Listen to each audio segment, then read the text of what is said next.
मेरा नाम राफिया है। मैं लाहौर में रहती हूँ। हमारे पड़ोस में एक बेवा औरत आकर रहने लगी। हमारा घर भी किराए का था। तकरीबन ये सारी कॉलोनी किराए पर चढ़ी हुई थी। कोई किसी का रिश्तेदार ना था, मगर दुआ शाम सबकी होती थी। जब से मेरे शोहर ने मुझे बताया था कि यहाँ एक बेवा एक यतीम बच्ची के साथ आकर रहने लगी है, उनके साथ कोई मर्द भी नहीं है, तो हमारे हमसाए उनका जरा खाने पीने का ख्याल रखा करो। अगर कभी कुछ अच्छा बना तो उनकी तरफ भी भेज दिया करो। मेरे शोहर बहुत अच्छे हैं। हालांकि उन्होंने मुझसे भी इसलिए शादी की थी क्योंकि मेरी माँ बेसहारा थी और मेरे सर पर कोई हाथ रखने वाला ना था। शुरू से ही उनको बेसहारा और यतीमों से हमदर्दी रही थी। मेरे शोहर की ये बात मुझे बहुत अच्छी लगती थी और मेरे दिल में उनके लिए इज्जत और बढ़ती जा रही थी। जब उन्होंने मुझसे इस बेवा और यतीम लड़की का बताया, सुबह सवेरे नाश्ता करके मेरे शोहर ऑफिस की तरफ रवाना हो गए और मैं भी किचन में आकर इधर उधर देखने लगी कि कुछ मीठा बनाकर उनको दे आऊं और उनसे दुआ सलाम हो जाएगी और थोड़ी जान पहचान भी हो जाएगी, क्योंकि मेरे शोहर की नौकरी इसी इलाके में थी, जिसकी वजह से मुझे ससुराल छोड़कर यहाँ आकर किराए के घर में रहना पड़ा था और मैं घर में बिल्कुल अकेली रहती थी। अब इस कॉलोनी में मेरी अच्छी जान पहचान बन चुकी थी और तकरीबन सभी लोग मुझे जानते थे। अब भी मैंने सूजी का डब्बा उठाया था कि मैं सूजी का हलवा बनाकर उनकी तरफ ले जाती हूँ। यूँ खाली हाथ जाना अच्छा नहीं लगता और मेरे शोहर ने भी मुझे इस बात की ताकीद की थी कि उनकी तरफ कुछ खाने की चीज भिजवा दो। जब मैंने वो सूजी का जार उठाया तो मेरे सर में एक अजीब सी टेस उठी थी जो शदीद दर्द की थी और इसी असना में वो सूजी का जार मेरे हाथों से छूटकर जमीन पर गिर गया और मैं फर्श पर बैठ गई और एक शदीद दर्द की लहर में सर मेरे दौड़ी थी। न जाने अचानक ये कैफियत मुझ पर क्यों तारी हुई थी। मैं बहुत मुश्किल से खुद को संभालते हुए कमरे की तरफ आई और जल्दी से अपने शोहर को फोन किया, जो अभी कुछ ही देर पहले ऑफिस के लिए निकले थे। खुदा का शुक्र था कि मैं बेहोश होने से बच गई थी। अगर मैं बेहोश होकर गिर जाती तो यकीनन मेरे शोहर के वापस लौटने तक मैं यहीं गिरी पड़ी रहती। मेरी खैर खबर कोई न लेता क्योंकि घर का दाखिली दरवाजा भी बंद था। मेरे शोहर घर से निकले थे। मैंने हंसी खुशी उनको खुदा हाफिज कहा और दरवाजे तक छोड़ने गई थी। जब रवाना हो चुकी तो मैंने अच्छी तरह दरवाजा बंद किया था और अब मैंने जब शोहर को फोन किया तो मैं उनके घर आने का कहा और बताया कि मेरी तबीयत बिगड़ गई है, अब जरा जल्दी घर आ जाए। वो जल्दी जल्दी से घर पहुंच गए और मुझे लेकर डॉक्टर की तरफ रवाना हुए। डॉक्टर ने मेरे कुछ टेस्ट करवाए और फिर मुझे पता चला कि मेरे साथ माइग्रेन का इश्यू है। ये सुनकर मुझे शदीद हैरत का झटका लगा। शायद मेरे अकेलेपन की वजह से मुझे इस बीमारी ने आ जिक्र लिया था। शायद कोई 5 साल गुजर चुके थे मगर अभी तक मेरी कोई औलाद ना हुई थी और मैं अब आसपास और रिश्तेदारों की शादी पे जाना भी छोड़ दिया था क्योंकि रिश्तेदारों के ताने बर्दाश्त नहीं होते थे। जहाँ भी जाती तो ससुराली रिश्तेदार हर जगह मुझ पर ये सवाल करते थे कि आखिर कमी तुम में है या तुम्हारे शोहर में। ये बात सुनकर मैं बस खामोश हो जाती और फिर उंगलियां नीचे कर देती और फिर निगाहें नीचे कर देती क्योंकि मेरे पास इस बात का कोई जवाब नहीं था, जबकि मेरे शोहर को इस बात से कोई फर्क नहीं पड़ता था। इसलिए उन्होंने शायद मुझे यहाँ पर रखा हुआ था ताकि मैं रिश्तेदारों के तानों से बच सकूं और अपने शोहर की बहुत ज्यादा कदर करती थी और उनके वालिदैन की भी बहुत इज्जत करती थी।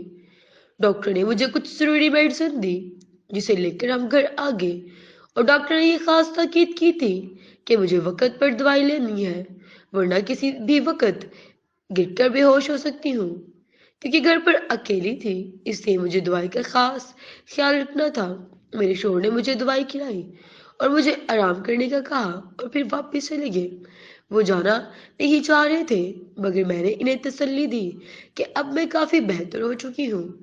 जब मैं सोकर उठी तो मैंने बावर्ची खाने का रुख किया, जाकर सारा सामान समेटा और शाम के खाने की तैयारी करने लगी। फिर मुझे ख्याल आया क्यों ना खाने के बाद मैं सूजी का हलवा बनाकर पड़ोस में दे आऊं, क्योंकि अब मैं काफी बेहतर महसूस कर रही थी। खाना बनाने के बाद मैं हलवा तैयार किया और इससे बर्तनों में ढक कर घर का दरवाजा बंद करके मैं पड़ोस में जाने लगी। जब मैं दरवाजा खटखटाया तो एक नौजवान खूबसूरत सी लड़की जो लगभग 19 साल की थी, उसने दरवाजा खोला और मुझे सलाम किया। मैंने उसके सलाम का जवाब दिया और फिर उसकी वालदा ने अंदर आने का कहा। उनकी वालदा ने भी हंसकर मेरा इस्तकबाल किया और मुझे बहुत ही प्यार दिया।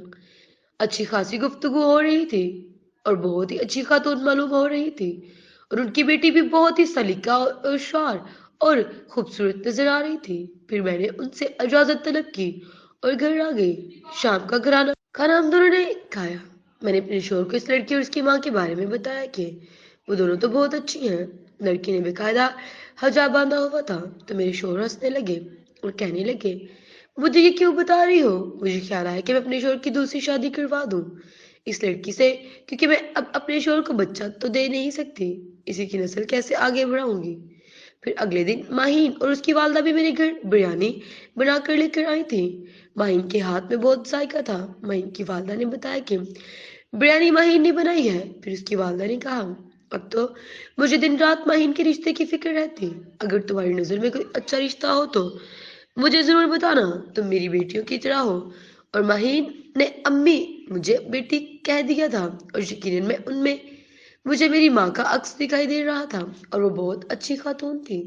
अक्सर महीन मेरे घर आया जाया करती थी, मगर जब मेरा शोहर घर आता तो महीन फौरन चली जाती। अपने दुपट्टे से अपना हिजाब ठीक करती और चेहरा ढक लेती। महीन की माँ को जब मैंने बताया कि पिछले 5 सालों से कोशिश कर रही हूँ मगर मेरी कोई औलाद नहीं हो रही, तो उनके चेहरे पर एक मायूसी उभर आई। वो मेरे लिए बहुत सी दुआएं करने लगी।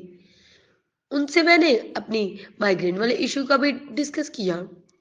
अब हम अपने सारे मसले मसाइल एक दूसरे से शेयर किया करते थे। माहिन अब जब भी मेरी तबीयत खराब होती तो मेरे सारे घर की सफाई सुथराई कर देती थी और खाना भी बना कर रख देती। उसके हाथ में बहुत अच्छा जायका था। वो बिल्कुल मेरी छोटी बहन की तरह थी और मेरे दिल से अपनी बहन माना भी था। फिर एक दिन मैंने माहिन की माँ से उसके बात का जिक्र किया कि मैं अपने शोहर की दूसरी शादी माहिन से करवाना चाहती हूँ और हमारी औलाद की है और इसी तरह से जरूरत है, क्योंकि अब उसके घर की अदा सी मुझे खाने को दौड़ती है। उसकी माँ ने मुझे बहुत समझाया कि इतनी जल्दी ये फैसला मत करो।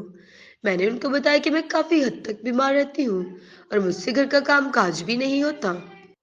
वहीं घर संभालेंगे और अफजल के बच्चे भी हो जाएंगे। वहीं ये बात सुनकर बहुत खामोशी हो गई और बहुत सहमी सी लग रही थी। बिल आखिर माहिन की माँ और उसकी बात के लिए राजी हो गए और मैंने उन दोनों का निकाह करवा दिया। मगर माहिन हर वक्त सहमी सी रहती और मेरे साथ ही मेरे कमरे में सोया करती थी। दिन रात मेरी खिदमत में लगी रहती। कुछ ही अरसा बाद महीन ने खुशखबरी सुना दी। महीन अब मेरा बहुत ख्याल रखती और मुझे अच्छा सा कहवा बना कर देती, जिससे मेरे सर का दर्द अब काफी बेहतर होने लगा और मुझे बेहतर की तरफ लेकर आ रही थी।